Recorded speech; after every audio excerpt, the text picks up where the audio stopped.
नमस्कार साथियों, एक बार फिर मैं दीपंकर समझदार चार्टर्ड अकाउंटेंट, आपका दोस्त और business growth associate. Credit card कब लेने से बहुत ज्यादा फायदा होता है, क्रेडिट कार्ड कब लेने से नुकसान बहुत ज्यादा होता है, किसको लेना चाहिए किसको नहीं लेना चाहिए, इसका एक बहुत महत्वपूर्ण वीडियो बहुत जल्दी रिलीज करने वाला हूं। और आज का वीडियो है कि अगर क्रेडिट कार्ड आपने ले लिया तो फिर आपको पैसे देने पड़ते हैं, उनके जो भी आप इस्तेमाल करोगे उसके पैसे देने पड़ते हैं अगर आप समय पर वो पैसे नहीं चुका पाए। सबसे पहली बात तो ये कि जो ड्यूज है, ड्यूज को समय पर चुकाने से हमको फायदा होता है। और फायदा क्या हो जाता है कि हमारे ऊपर में एडिशनल ड्यूज नहीं आते हैं और बहुत बड़ा ब्याज हम लोग को पेमेंट नहीं करना पड़ता है, क्योंकि क्रेडिट कार्ड कंपनी का पेनल्टी और ब्याज बहुत ज्यादा है। कोई भी एनबीएफसी जो नॉर्मली जितना चार्ज करती है इंटरेस्ट, उससे भी बहुत ज्यादा होता है क्रेडिट कार्ड का। और उसमें हिडन चार्जेस का तो फिर भगवान मालिक है, क्योंकि इतना ज्यादा भर देते हैं, खून निकाल लेंगे आप लोगों का, राइट। तो अगर ऐसा खून निकल चुका है और सामने वाले ने लगा दिया और हम लोग पेमेंट कर नहीं पा रहे हैं, हमने प्रयास कर लिया और उसके बाद भी हम लोग पेमेंट नहीं कर पा रहे हैं, तो क्या करना चाहिए? सबसे पहली बात ये, अच्छा उसमें जेल हो जाएगा क्या? बहुत बड़ा प्रश्न है। या फिर हमारे ऊपर पुलिस में केस हो जाएगा क्या? बहुत बड़ा प्रश्न है। ये जो क्रेडिट कार्ड है उसका पेमेंट ना डायरेक्टली कनेक्ट किया जा सकता है ईसीएस से, लेकिन नॉर्मली क्या करते हैं, जो भी क्रेडिट कार्ड अप्लाई कराते हैं ना, वो जल्दी जल्दी सारा साइन कराते हैं और नॉर्मली वो करंट अकाउंट से कनेक्ट कर देने से कभी कोई प्रॉब्लम नहीं होगा, क्योंकि जितना भी अमाउंट रहता है करंट अकाउंट में पैसे आते जाते रहते हैं। क्रेडिट कार्ड का जो भी ड्यूज रहेगा वो ड्यूज आसानी से कट जाएगा और हमेशा क्रेडिट कार्ड का समय पर पेमेंट हो जाएगा। अगर समय पर पेमेंट हो गया तो क्रेडिट कार्ड देने का कोई सेंस नहीं बनता। क्रेडिट कार्ड कंपनी कमाएगी नहीं, बैंक कमाएगी नहीं, एनबीएफसी कमाएगी नहीं।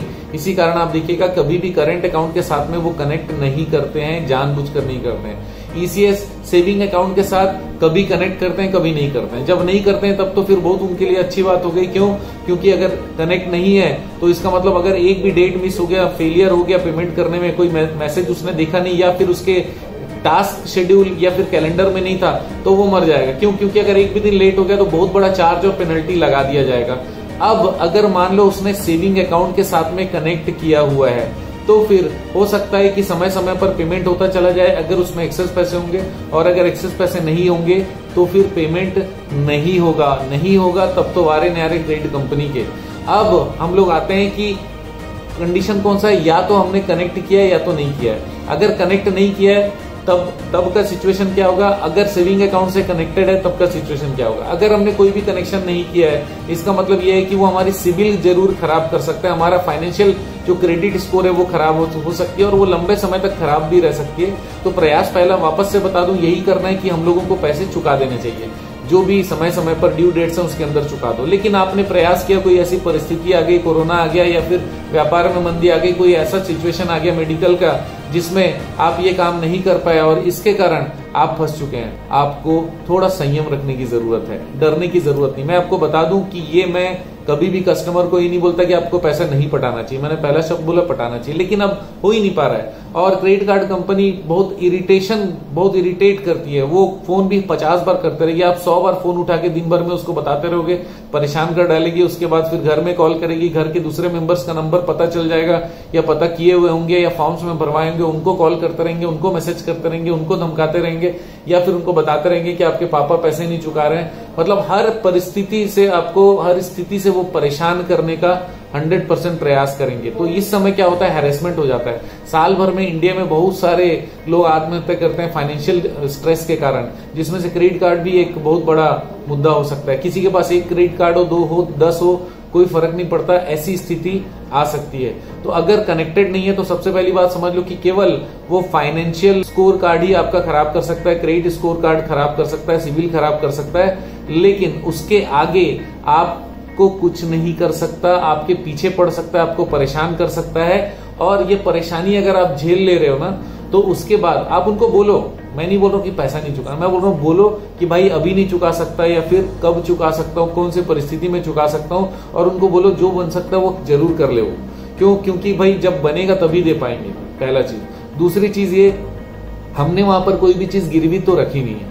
गिरवी नहीं रखी इसका मतलब कि कोई भी हमारा प्रॉपर्टी को ले नहीं सकता, हमारे घर में वो घुस नहीं सकता, क्योंकि आरबीआई के रूल्स रेगुलेशंस हैं, वो रूल्स रेगुलेशन के हिसाब से समय बांधा हुआ कि कितने समय से लेकर कितने सुबह से शाम तक कब तक कलेक्शन किया जा सकता है। ऐसे सारे रूल्स रेगुलेशन हम लोगों को ऐसी परिस्थिति में जहां पे हम लोगों का इज्जत डाउन किया जा रहा है, इज्जत पे हमला किया जा रहा है, उस जगह पे हम लोग बचने का प्रयास कर सकते हैं, उस परिस्थिति से निकलने के लिए, ताकि मानसिक शांति थोड़ी सी बनी रहे। ये पहला चीज हो गया।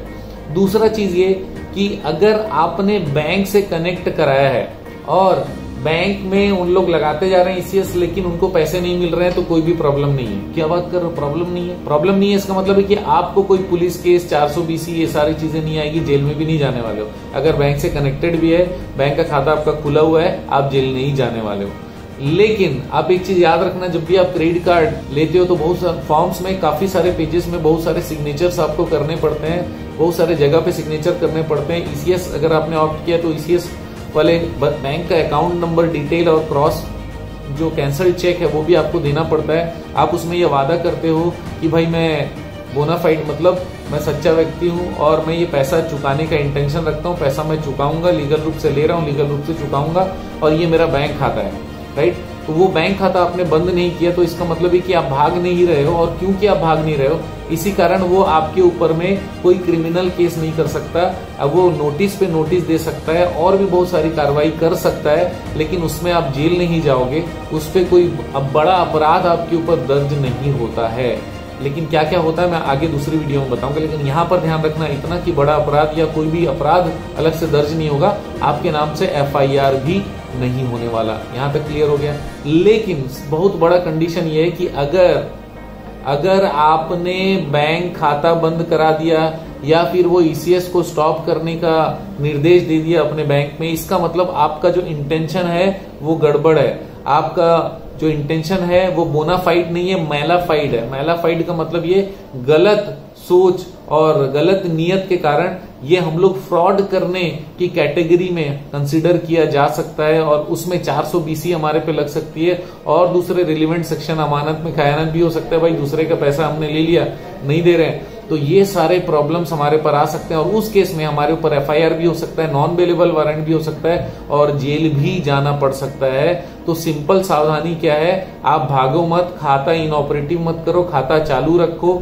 जो भी आपसे बात करता है, बात करने का प्रयास करते रहो। कोई नोटिस अगर आता है तो उसका रिप्लाई भले मत करो, अगर ले सकते हो ले लो, नहीं ले पा रहे हो तो कोई बात नहीं, लेकिन कोर्ट का नोटिस आप फेल मत करना। कोर्ट का नोटिस जरूर ले लेना, कोई वकील का नोटिस होगा तो रिसीव कर लेना, और कोर्ट का नोटिस अगर आया तो उसको तामील जरूर कर लेना, चले जरूर जाना। तो मैं आगे के प्रोसेस के बारे में आप लोगों से दूसरे वीडियोस में बात करूंगा। आज का वीडियो का समरी इतना है, बैंक खाता क्लोज नहीं करना है और किसी भी प्रकार से पैनिक होने की जरूरत नहीं है। दोस्तों मेरा उद्देश्य है कस्टमर अवेयर रहे और जो लोन दे रहा है वो भी एक मानवीय रूप से कलेक्शन करे, और पैसे देने के लिए हर कोई बैठा हो। मैं आपको बता दूं कि जितने गरीब लोग हैं या कस्टमर है, नॉर्मल कस्टमर है ना, इन्हीं लोगों के कारण बैंक चल रहा है। बड़े लोग तो हजारों हजार करोड़ रुपए लेकर चले गए। तो हमको उनसे मानवीय व्यवहार भी करना चाहिए, और उन्हीं से हम कमाते हैं, ये जरूर समझना चाहिए, क्योंकि कस्टमर क्या होता है, भगवान होता है। तो दोस्तों आप जानते हो मेरा मिशन है हमेशा आप लोगों की मदद करना और समय पर सारी जानकारी देना। तो वीडियो को शेयर जरूर करिएगा, मेरी मदद कर दीजिएगा। आपका दिन जबरदस्त और शुभ हो।